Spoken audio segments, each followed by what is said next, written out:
So once again, hello everyone. My name is Pavel. I'm the developer of the game Aggressors Ancient Rome. I hope that's why you are all here. We will today cover the diplomacy and trading. There is a slight difference in what we initially announced that we will stream today about diplomacy and home politics. But when we were preparing the stream, uh, it was kind of clear that we should separate these two things. So I will talk about the home politics next time. But on the other hand, we've added to the stream part about the trading. Um, well, again, like last time, my colleague is here. Her name is Helimadora. You can find her in chat. You can ask questions during the chat. I will also be available for answering questions during the stream.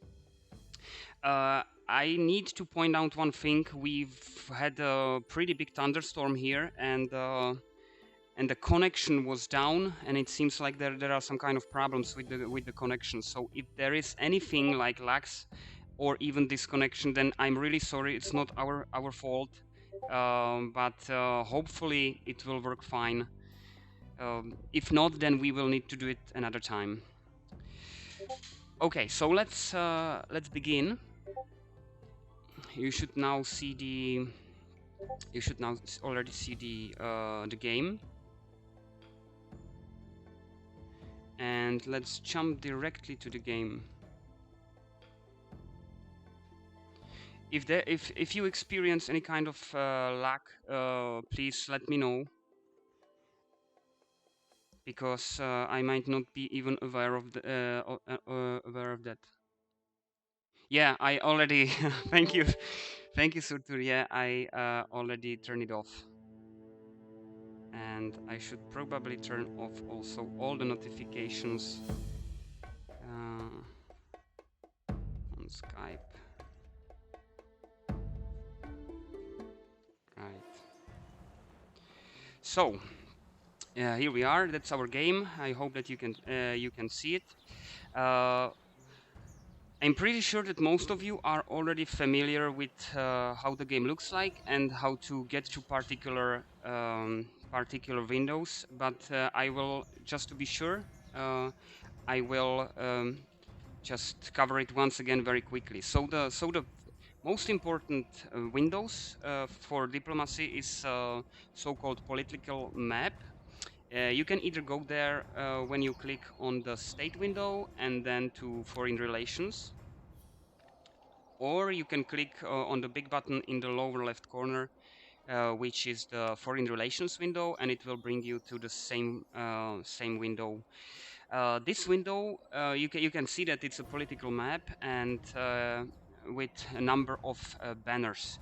These banners represent the factions in the game which we have already met.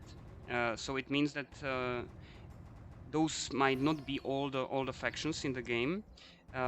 In this case, I think they are, but if we have not clear image of how the map looks like, it might come up with just a subset of all the players in the game.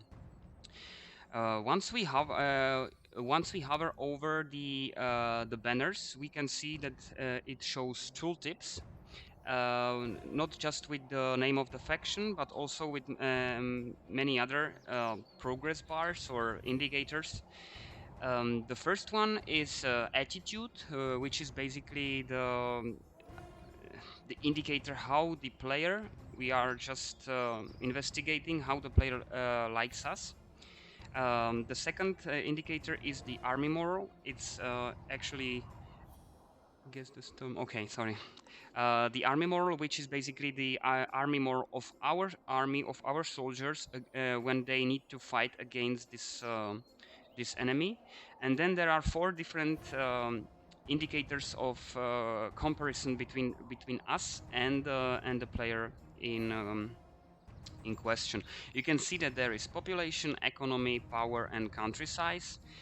In this particular case, you can see that we are doing really well, because the Celtic tribe is almost dead. But if we will hover over Roman Republic banner, you can see that they are a bit lower on the population. We have well, we are lower on the population, but we have stronger economy, a bit more power, and also the country size is bigger. By the way, this is the game I was playing like 1 month ago,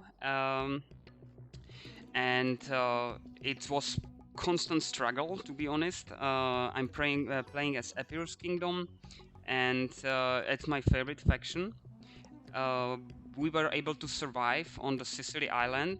We lost the south part of Italian peninsula, but we were also able to survive here. As you can see on the political map, we are already in a serious relationship with Bosporan Kingdom, which is Federation. I will talk about it in a minute. And also in confederation with Ptolemaic Empire. I will also cover it very soon. You can see that we are in war with a number of factions in the western part of the map, and Carthage is currently in peace with us. So we know what is political map, and let's now go to the diplomacy window. Anytime you click on a banner on this political map, you get to the diplomacy window. For those who already played the game and want to know some kind of shortcut without too much clicking, you can also get to diplomacy window once you just right click on a tile which is owned by the particular player you want to talk with. So you can see in tooltip it's RDA, I right click and I'm straight away in the diplomacy window. So what the diplomacy window offers us, if we are in the diplomacy window with a faction which is in war, which is for example the Roman Empire, you can see that there are not so many options. We have the same indicators we saw already in the tooltip. We can see the political map of that faction, so we can now see if we click on that mini map, we can see how the Roman Republic is doing, considering all the relations, and then we can sign peace or offer to sign peace. That's pretty much it. We can also go to the army moral window, which is something what is not really related to the diplomacy itself. I will briefly cover it in like 15 minutes, but we already talked about it in the last dev stream. So let's get back to a faction we are currently in peace with, and you can see that the number of options here is much higher. So what we can do here, we can obviously declare war. We can demand peace cancellation with another country. What this means is that it displays all the factions with which we are, and also this particular opponent is in contact and also is in peace. So you can see that RDA is now in peace with Macedonia and Pontus, and we might require to or ask them to cancel the peace.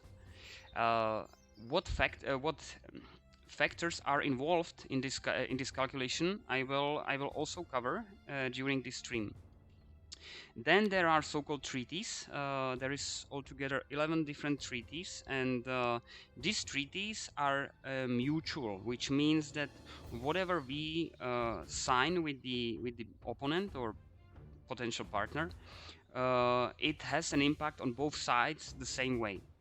So we can divide these 11 different treaties to 11 different treaties to 3 different groups.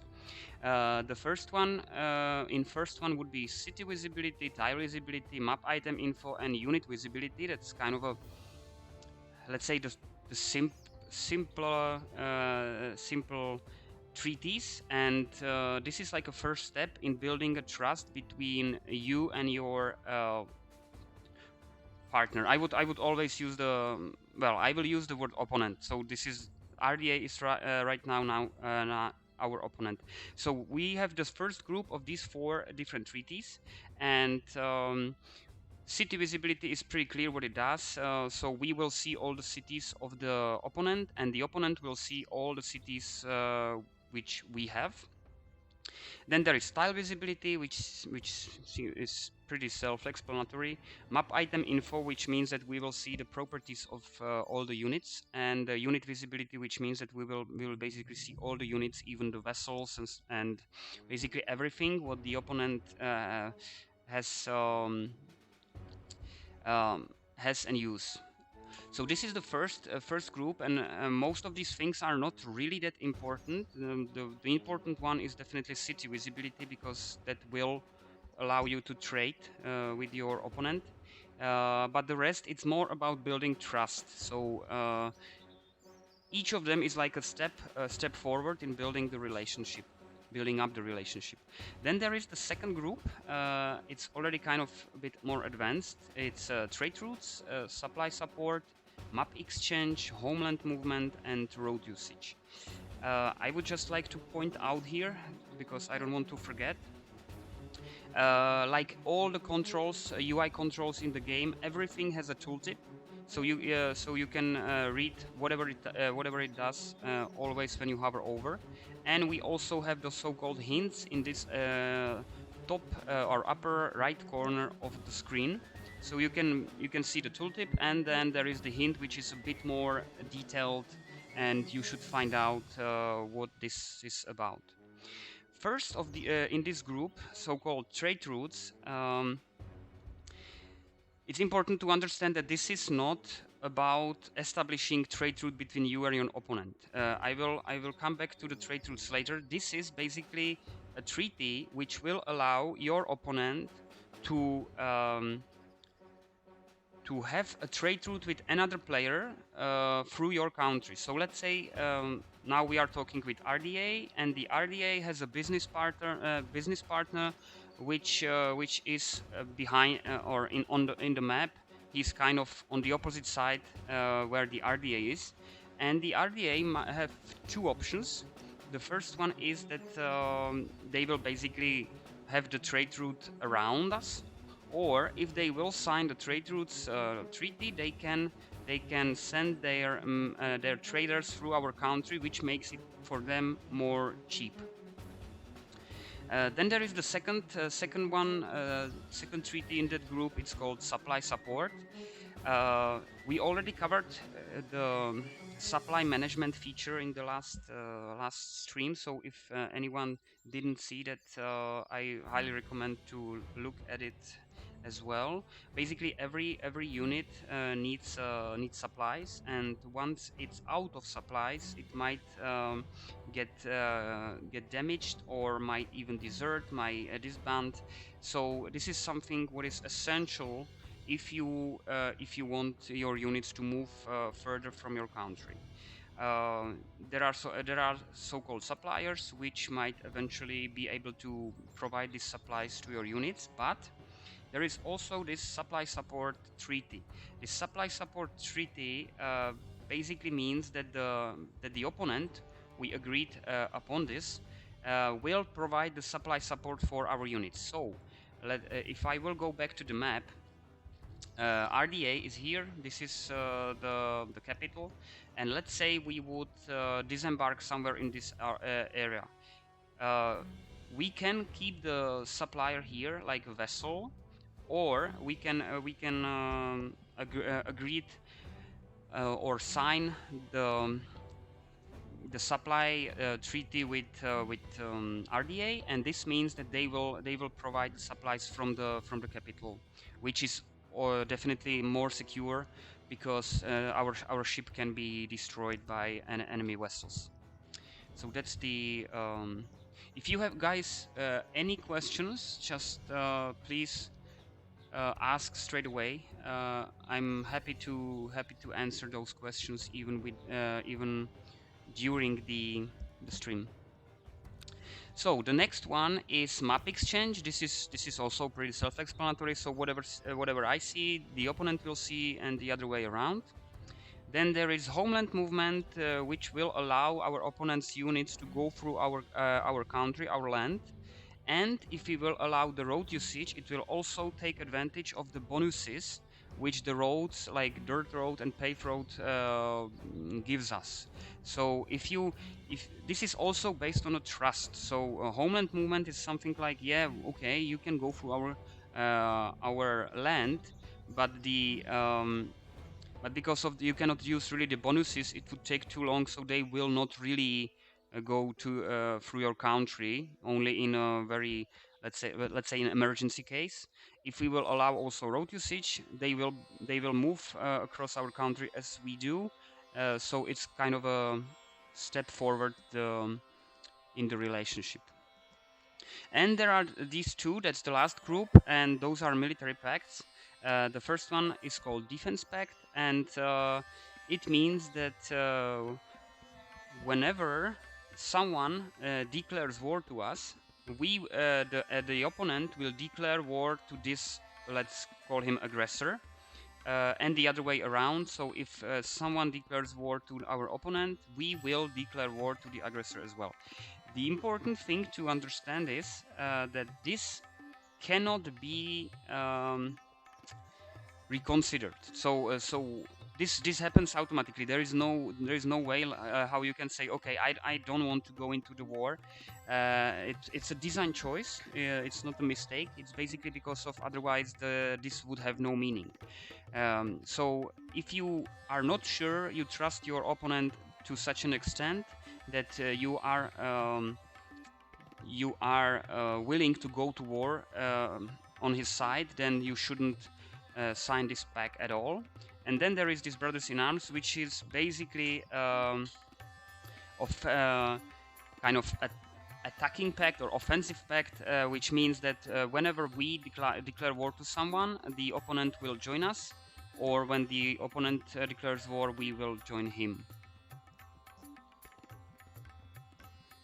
So those are the treaties, and now let's talk about a bit more advanced stuff. There are other ways how you can progress in the relationship with another player, and that's called federation and confederation. We already, if we will go back to the political map, you can see that we have federation here and confederation with the Ptolemaic Empire. What's the difference and what is that for? So the confederation itself, it's the first step in formation of or forming the superstate. So this means that that two players create a superstate where one represents the whole structure. In confederation, all the players are independent, so it means you can see that when I click on these units of Ptolemaic Empire, I can see all the details. I can see what's the attack, I can see what are the improvements, etc., etc.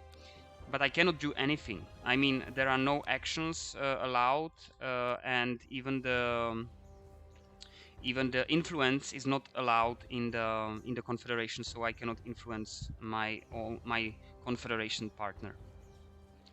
So this is pretty much independent state, and they are in charge of their own economy. They are in charge of their own army.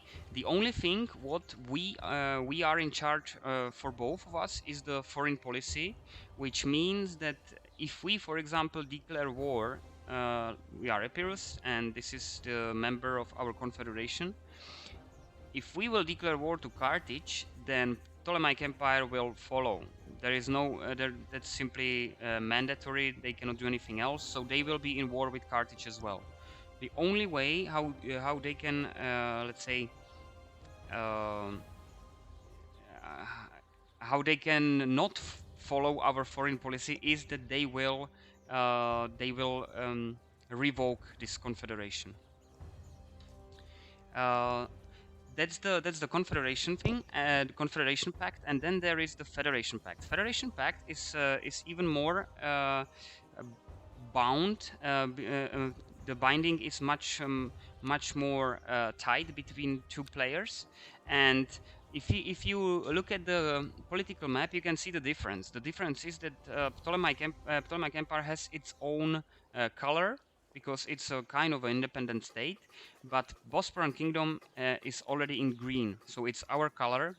And the reason for that is that we are basically in charge of everything. You can see in tooltip, I will slow down a bit. You can see that this is Epirus Federation, but in the brackets is Bosporan Kingdom. The same here. So these are really Bosporan Kingdom units, and we can control how they move. We can build their facilities. So we also control economy, and we are basically in charge of everything. It seems like this player doesn't play anymore. That would be not the right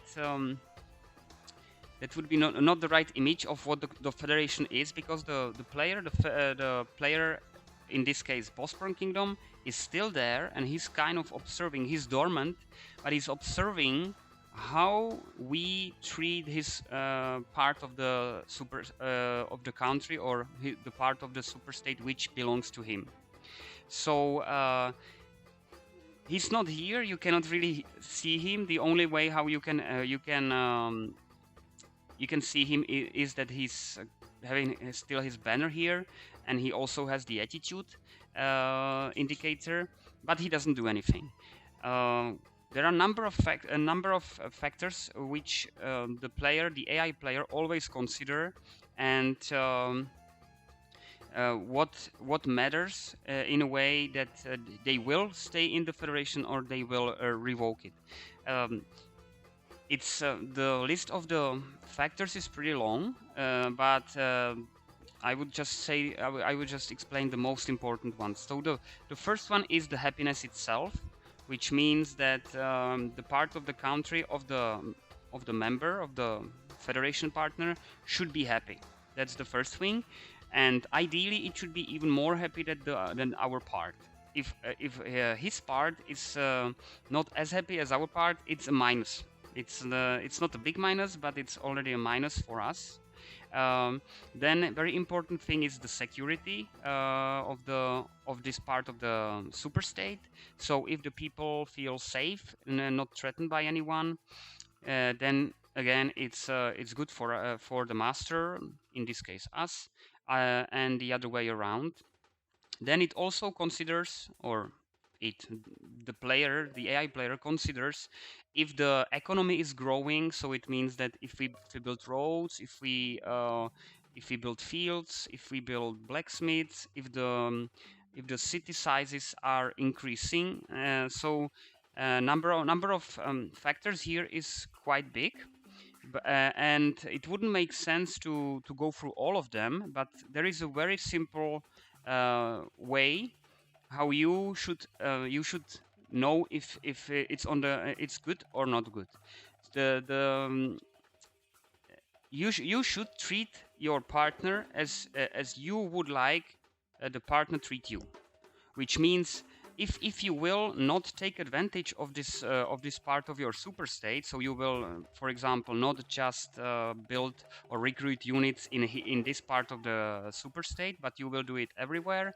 You will keep both parts on the same level of, let's say, safety, and you will improve the infrastructure in the same way. Then they will almost for 100% not revoke the federation. If you will try to take advantage of this let's say, it's a big plus for you that you have now a bigger country. But if you will try to just take advantage of it, so you will basically just try to get the resources and not build anything, then the AI player will find out, and he will eventually revoke that. So that's the federation. If there are any questions, then just ask. The last option we can do is so-called annexation. Annexation is not really a real relationship, because annexation mean that that once the player agrees on that, then it means that he simply is happy to leave everything on us, and he disappears from the game, which means that he trusts us so much that he forward all the power to our hands. This is the way. This is the only way how you can peacefully reduce the number of players in game. There is also the other way around, because the number of players can also increase back, and it's due to civil war. It's not something I would like to cover today, but basically, just in short, um, if one of the players, it doesn't have to be you, all the events are happening also for AI, but if one of the players doesn't treat its people well, then and the local happiness is going lower, then it might happen that there is a revolt, and from this revolt raise a new player, which is basically like a civil war, and this player starts playing on his own. So that's the absorption. I will just briefly also cover the army moral. So army moral is a concept which is bound to every player independently, which means army moral is not something what we have for the whole army or all the units. It's based on the player we are fighting against. So you can see there is the indicator, and it says army moral of Epirus towards Roman Republic is average. If we will, not sure if there is another faction which we have a really low. You can see that with Celtic tribes, the army moral is below average. Army moral we also covered in the last stream, so I'm not going too deep into this. But why I'm actually saying this is that the army moral itself has also an impact on the diplomacy. It's because of if we are negotiating anything with the partner or opponent, then the army moral also plays its role, because once we know that our armies don't want to fight against a particular enemy, then we know that we are in a position we cannot really demand too much, and the other way around. So if the Roman Republic knows that the army moral of their army is strong, then they know that they are in a powerful position, in a strong position, and they can demand more. So the army moral itself also plays a very important role in diplomacy. So that's basically first part of this stream. The second part is focused on the AI, because there were a lot of questions related to how the AI works, what it takes into consideration, and how the AI behaves when certain things are happening. So that's why I also wanted to cover it in this stream, because it's related to diplomacy. So what are the AI behaviors effectors? Let's call it effectors, because I'm not sure if there is a better word for it. Basically, those are the actions which the AI consider important and tweak the attitude towards us, or the relationship. So the simple fact is that every positive or negative change has an impact on the relationship. So if we will declare war to the opponent, of course it will deteriorate the attitude. On the other way, if we will sign peace, it will straight away a bit improve the relationship, and the opponent will like us a bit more. Then it's also about treaties. So if I will, for example, sign a treaty with RDA, then and they will agree on that, then it will increase a bit the relationship. I forgot to say one thing, that all in this game is turn-based. It's a pure turn-based strategy, which means that even the diplomacy is turn-based. Once we ask for or offer something, you can see that it says treaty offered, and now our delegates were sent to RDA, and they will come back next turn with the answer or with the reaction of this player. So treaties themselves are also very beneficial for maintaining a healthy relationship with your opponents. More you sign upon, the better. So it's not just I have some kind of treaty. It's also about what treaty do you have, and also how long do you have it. So it's also all about trust. Um, okay. Um, Then the other thing which is very important for maintaining a healthy relationship ship is trade. Trading itself is kind of a best way how you can secure your peaceful relationship, because trading itself is beneficial for both opponents, and also it constantly, maybe just in a minor values, but it constantly improves the relationship itself. So more you trade, basically we can say more you trade, the better relationships you have. Um, so these are the simple factors, but let's get to a bit more advanced. Um Even when you offer something to AI player, the AI player respond in a certain way. Let's say the AI player reject. You offer a treaty, and AI player reject. There are players who keep sending the same offer to the AI um, till the AI player sign it, or the player simply gets a bit upset about it, and after 5 turns he stopped sending the same all over. This Even the rejection itself also changes the relationship. You can imagine that you have relationship, and your opponent keeps sending you the same question all over again, which is indeed very annoying, which means that they don't respect your opinion, and once you do it, every time you do it, the more unhappy or more angry the opponent is. So please, if you play the game like that, don't do that, because this simply deteriorate the relationship between you and your opponent, and they will simply, or he will not sign it.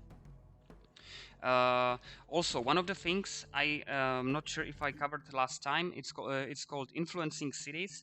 What it does is that you send people to the city, and they try to influence the citizens. So they will start revolting, initiate rebellions in that city against their master. In this case, you can see that this is a Roman Republic city, and I can influence this city. It costs some resources. Once I do that, it also worsens the relationship, because if the same happens to you, you will also get the notification Roman Republic tried to influence your city. So it worsens the relationship, and if we succeed, which means right now I executed the action once, and I can try it again. Okay, I don't have any more resources, but if I will look at the tooltip, you can see that this is on the third place. I forgot to mention that if you want to see what are the biggest factors or affectors which had an impact on your relationship with particular opponent, then you hover over the attitude, and you will see 5 most important impacts on that relationship in last couple of turns. So you can see that there is new member joined our federation, war declared, and inciting unrest through influence. This is exactly what wasn't there before we before we tried to influence the Roman city, but now it's there because they are getting angry because we are trying to influence their cities. Similar impact has also sieges. Sieges are a military technique you can use to conquer an enemy city. The advantage of it is that it's simpler, and also you don't risk any casualties. The problem is that this is considered a dishonorable military technique, and basically all the players which are not part of this siege, so they are not contributing to the siege, or they are in the defensive or brothers in arms pacts. Consider you to be not worth their friendliness, and the relationship will deteriorate because of your sieges. More you siege, the worse. Um, Similarly, you can see that if we will go to the tooltip again, you can see that there is also new member joined our federation. This is because of we just a couple of turns back, we signed this federation with Bosporan Kingdom, and because of Bosporan Kingdom in that time was in a good relationship with Roman Republic. Roman Republic considered us better because we incorporated Bosporan Kingdom, which was his ally or friend. Similarly to confederations and the other way around, which means that if we would have a federation with a player, they were in war and the relationship was bad, it would even worse the relationship. Couple of other things I will just touch briefly. Again, absorbing another player has an impact on the relationship. So if we absorb a player, then all the enemies of this player will consider us a bit less friendly, because we simply made those people who they hated uh, to our own country, which means that we have partially citizens from these enemies of the opponent. There are also rules like absolute enemy, which basically means that enemy of the bigger the country is, and more dominant the country is, the more insecure the other players feel, and then they might create some kind of alliance against you. It's not a rule, so it means some players do create such an alliance, but some of them, which might be very close to you, will not join this alliance at all. Another thing is that if your friend or you attack a friend of a country, then this country will like you less. Um, or if the country doesn't feel secure, then they will look for protection, and they will deliberately try to be friendly with you, so you will eventually be their ally and they will protect you. There is a number of things. I cannot really go through all of them because the number of factors is right now more than 40. I just wanted to cover the most important ones. But if you want to know more, I'm pretty sure that we can discuss it on the forums like Steam forum. Because I would like to move on to the next part, which is the AI personality. Many of the players ask what shapes the decisions of the AI, and I would like to cover it here. The first thing is the difficulty, the AI difficulty. So if we start a new game, then you can see that there is this game difficulty drop down list, which starts in noob and ends in legendary. This is for the whole game, but every player has also so-called AI player difficulty, and this AI player difficulty has impact on number of things. The first one is how well the player uses its resources, and and how aggressive the player is, which means basically if the player is playing on medium or easy or noob, then he's kind of focusing on his own land and doesn't really look behind the borders. But if you will set like a heroic, a legendary, these players are very aggressive and they are trying to expand as quickly as they can. So in with this in mind, you can basically start our campaign scenario, and you can choose that you want to change these settings because they are already set by default to the right values. But if you would like to try a game where you don't want the cartridge to be so aggressive, you just change it to one of these values, and you will see a very different setup pretty much straight away, because this is extremely important part of the AI decision making. The next thing is that every player has two indicators of the relationship. It's called short-term and long-term relation, and short-term is something what is changing pretty quickly and has a bit less impact on the decision making, on the long-term decision making, and the long-term is something what is changing very long time, so it's shaping through the whole game. The player is basically getting to know you, and this is the way he remembers what has happened before. So if you, for example, cowardly declare him war, or you are in alliance with this player and then you cowardly cancel the alliance and attack straight away, so declare war and even attack straight away, he will remember that. So it means that he might eventually, not only that the relationship itself, the attitude will be absolutely down to zero, but also even you sign the peace and you will see that this bar attitude is going up, then it doesn't mean that it's all. This attitude bar shows the short-term relationship, which means how he behaves.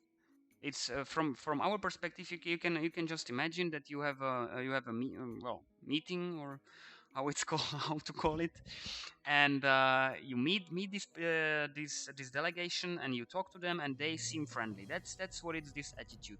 But their let's say hidden motivation might be totally different, and that's the long-term indicator.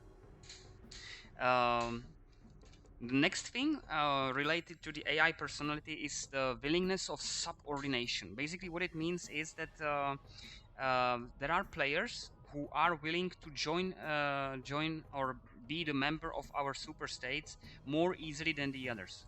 Uh, the superpowers in our scenario, it might be very different for scenarios created by modders. But in our scenario, Italy. Let me show you the whole map now. So in this scenario, the Roman Republic and Carthage, and partially also Ptolemaic Empire, are not willing to subordinate easily.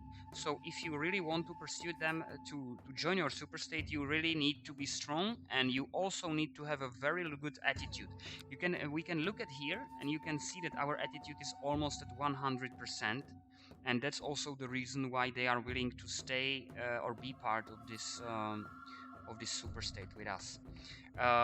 This willingness of subordination is defined on the global level. So it means that that it can be defined only for let's say we talk about Roman Republic. So we can set that the Roman Republic doesn't want to subordinate to anyone, and we can also define it in the level of relationship. So we can say this is the part of the map where Massilia was based initially, and you can see that Massilia is already gone. It was annexed by Roman Empire, and the reason is that Massilia has this value set to a much higher value, which means that they are willing to subordinate to the Roman Republic. The specific these numbers are preset, so you cannot change it in the game, and this also shapes the behavior of AI. The next thing which is also important is something what we can think about as a cultural difference. If there are two players who are culturally similar, so let's let's stay here. So for example, the Epirus Kingdom, we are Epirus Kingdom, and the Ptolemaic Empire, because both are kind of Greek-based players. Then their culture is pretty close to each other, and if we conquer one of these cities of the Ptolemaic Empire, then the culture is close, so the loyalty of the newly conquered city is also not that low. If we would conquer a city of one of the tribes, like these Dacian tribes or German tribes, which were somewhere here, then the loyalty will be much lower because of the cultural differences are huge.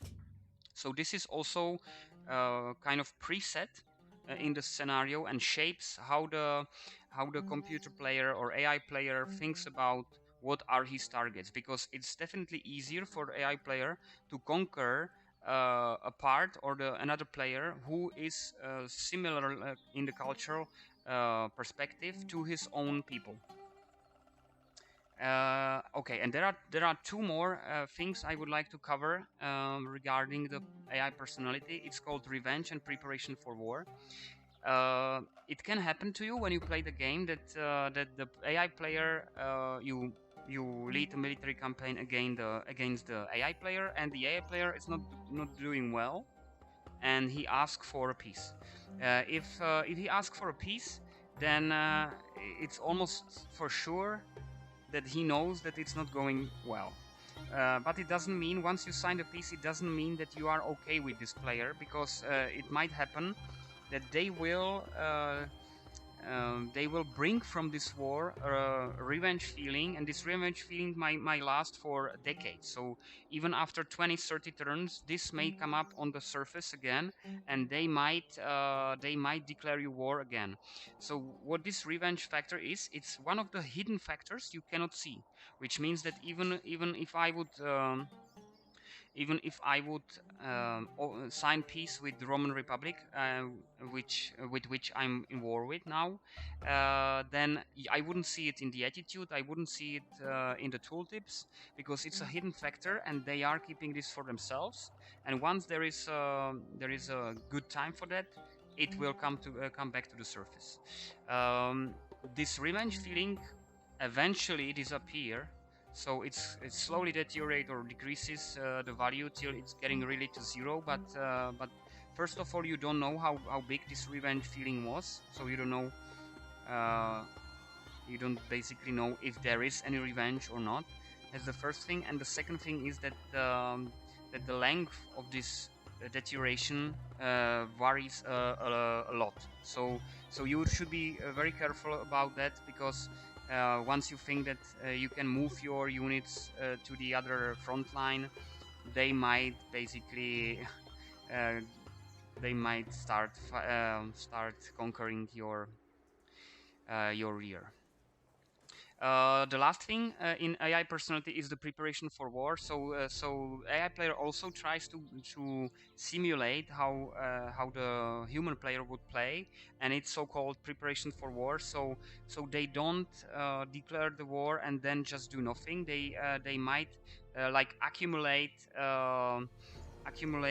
certain number of units before they attack, and they also know that you might see partially behind the borders, so they are trying to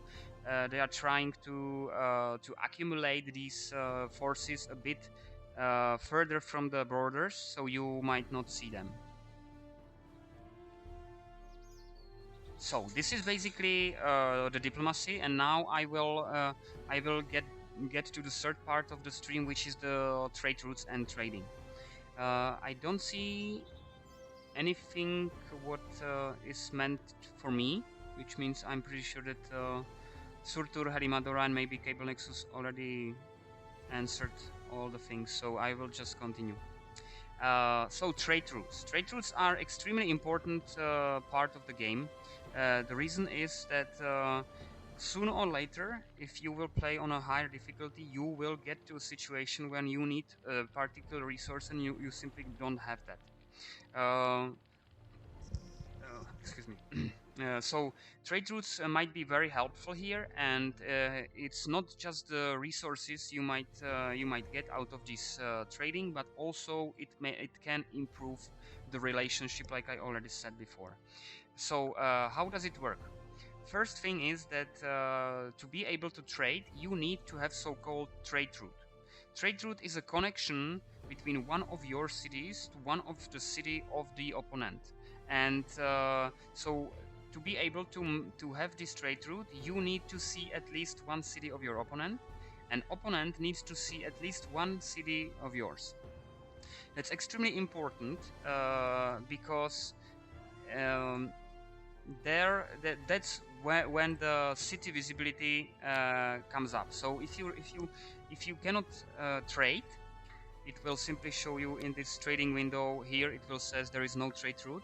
Then the best first thing you should do is to sign the city visibility treaty, which will ensure you that both parties of this potential trading knows where to send their traders to. This trade route is something what you don't decide on your own. It's created automatically.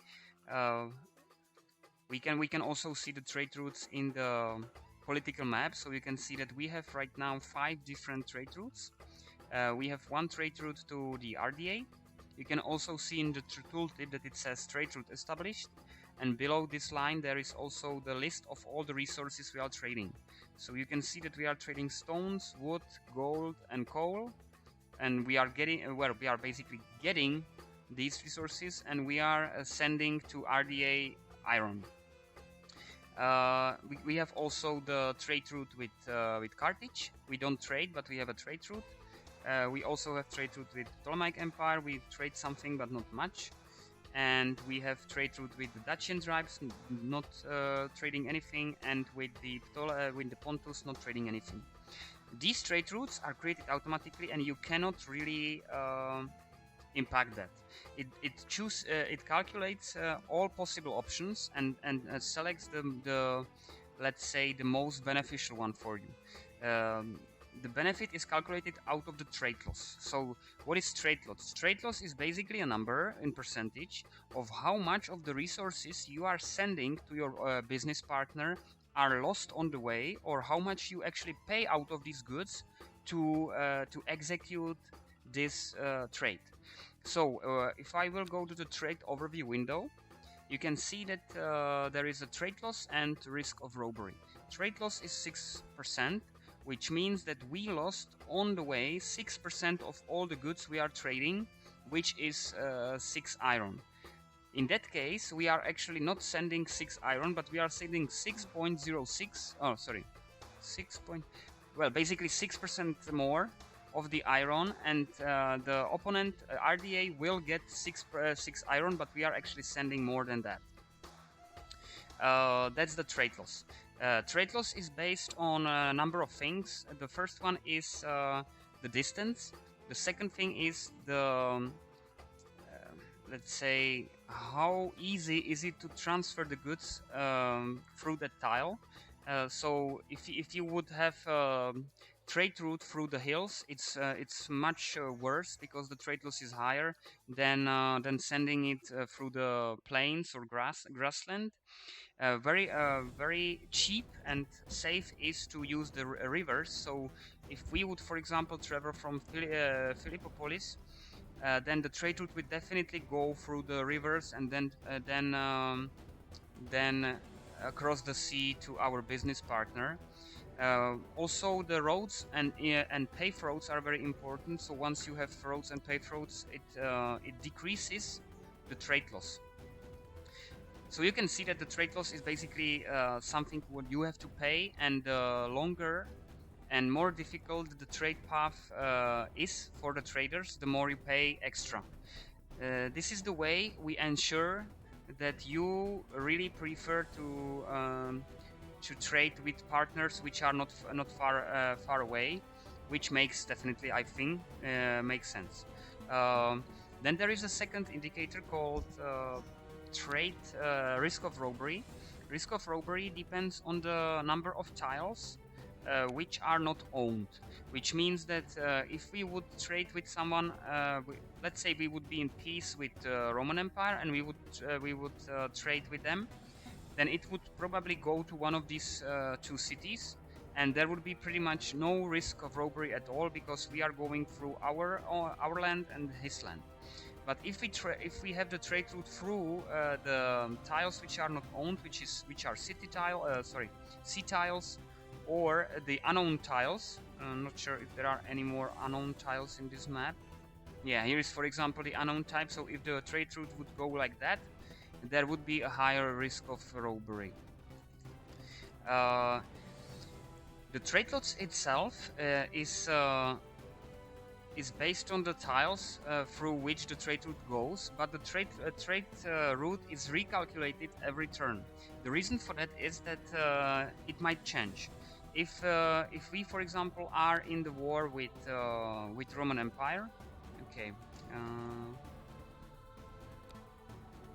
What can happen is that the Roman player will add a boat. It's our boat.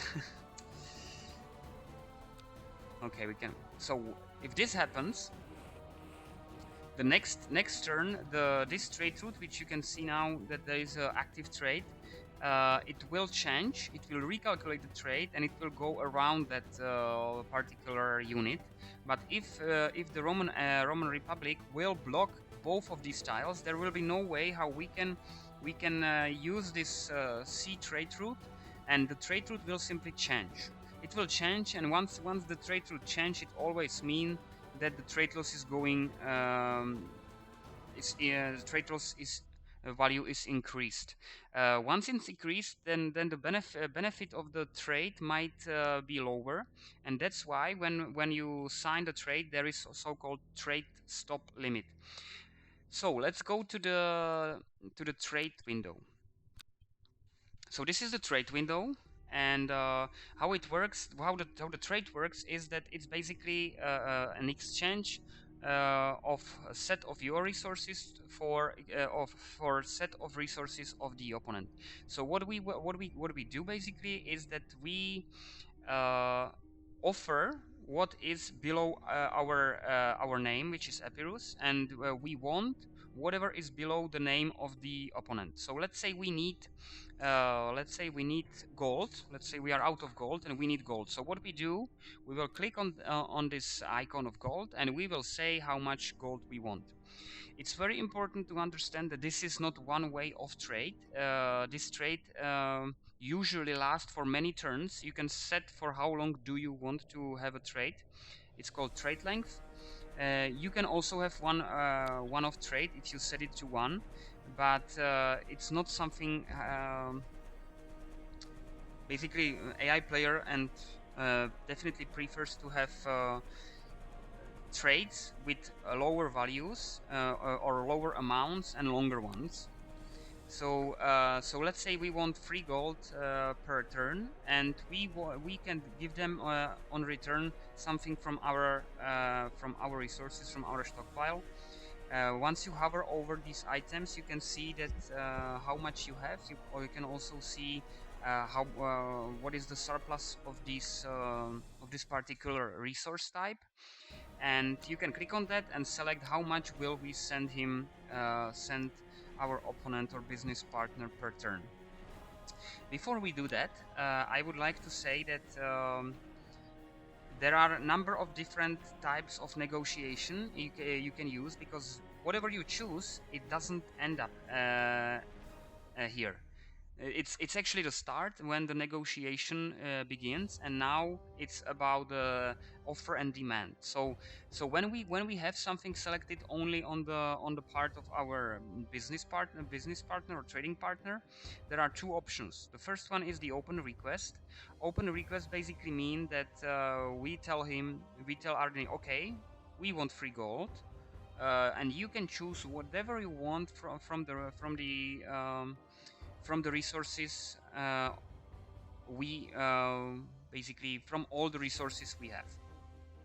That's the first option. The second option is the exchange demand, which basically mean we ask for tribute because we are asking for free gold per turn, but we are not giving anything back in return. If we will choose something on our side as well, so let's choose free coal, and you can see that the negotiation types have changed. You can see that there is offer my proposal. What is my offer my proposal? You can imagine it like we uh, we have enough resource. Let's say in this case coal, and we want something in return, and we want gold, but we are not sure how much is the coal for our business partner important. So we say, okay, we will give you free coal. How much gold will you give us? Uh, and we basically click on that button, and the RDA will come up with a proposal, like how much of this gold he's willing to give us for free coal. There are two ways how the AI will respond. The first one is he will basically reject it. It means that he's not interested in this trade at all, whatever numbers, whatever amount we choose or select. Or he will tweak or adjust this value, and he will say, okay, I'm willing to give you not free gold per turn, but I will give you for free coal, free items of coal, I will give you 1 gold. And it's up to us if we will decide to accept this trade offer or reject it. Then there on the other side is counter proposal, which is basically something like, we definitely need free gold. We need free gold, not 2 or 1, and we are able to give you uh, certain amount of coal. What we choose here as a number is the maximum number we are willing to give you for free gold. So this is also a negotiation, but a bit different type, which basically mean it's something like an eBay system. So if you basically choose the highest amount you are willing to pay for a certain item. In this case, for gold. So AI player doesn't see this number. He just knows that you want to specify how much coal does he want for this amount of gold, and he will choose a number. Once the number is lower than the coal, than the number of what we have chosen, then the trade is accepted or signed. Once he chooses or says that he wants more, it's automatically rejected.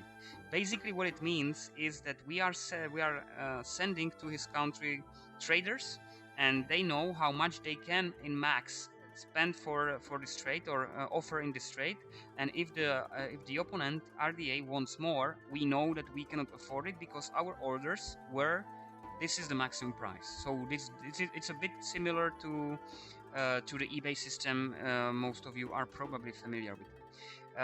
Then there is this exchange demand. Basically, it means we want to sign this trade, and we don't want to negotiate. It might work. The problem is that every time you use it, it deteriorates the relationship because you are not willing to negotiate, and it's not respectful to your business partner. So they might be able to accept it, but it also would mean that they kind of see that you don't respect their own wishes. And if we will do it the other way, which means that we will select a number of resources on our side, and we will leave all the resources of our opponent empty, then there are two options. The first one is the gift, which basically means, yeah, this we will give you every turn 10 coal for free. So we might support basically him if he's our ally, or we want to improve our relationship, which really works. So if you want to improve your relationship during the game with anyone, try to send him gifts. One thing I would like to point out, because also some players ask this question, is if it really matters what you send. If it's like a binary operation that you send something and they are like, yeah, great, this is a gift, or they really weight the gift. I can ensure you they weight the gift, and they weight it according to their own needs. So if they are in lack of gold and you send them gold, for them they appreciate it much more than if you send them, I don't know, food, and they have enough food. I'm not sure if I'm still online. Yeah, it seems like I am. Just uh, and there is the last part of the trade, which is the free offer, which is the same I already talked about before, and it means that we are able to trade 10 coal. What would you give us in return? So these are all the different negotiation types which we can use. And now I would just point out that here is also the trade stop limit. The trade stop limit, I already covered it a bit, is the limit of the trade loss when the trade is automatically cancelled. So you basically say, okay, this trade is makes sense only when the trade stop limit will be lower than